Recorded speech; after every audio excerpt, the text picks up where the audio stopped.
నాకే సాధ్యం కాదు. ఆ బుక్కులో పరిగెత్తుతా ఉంటే నాకే పాలు తల్లిటిచ్చింది. ఊరు మగవాళ్ళు లేరు, పరిగెత్తలేడు, పని చూసిపోయింది, పరిగెత్తలేడు. రిటర్న్ తిరుక్కొని అట్లే నరికేసినాడు నా బట్ట వాడు పాము పడికినాడు.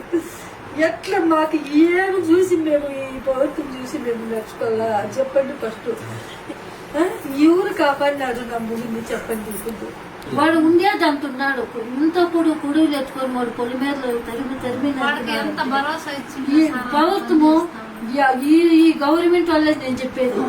ఎంత ధైర్యం ఇచ్చినారో, ఎంత ఊరు మనకి అంత ధైర్యం ఇచ్చింది. గత 4 రోజుల క్రితము పుంగనూరు మండలంలో హత్య గావించబడిన బీసీ నాయకుడు, తెలుగుదేశం పార్టీ కార్యకర్త రామకృష్ణ గారి కుటుంబాన్ని పరామర్శించడానికి విచ్చేయడం జరిగింది. సంఘటన జరిగిన వెంటనే రావాలనుకున్నప్పటికీ కూడా బయట ఉండడం వల్ల రాలేకపోయాను.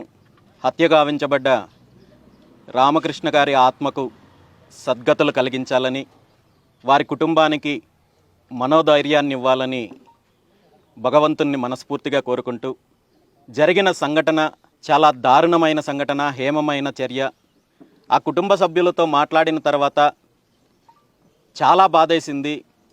సంఘటన జరిగిన తర్వాత ఒక భయానకమైన వాతావరణంలో ప్రాణ భయంతో బిక్కుబిక్కుమంటూ గడిపే పరిస్థితి ఈరోజు ఆ కుటుంబ సభ్యులను చూస్తుంటే చాలా బాధగా ఉంది.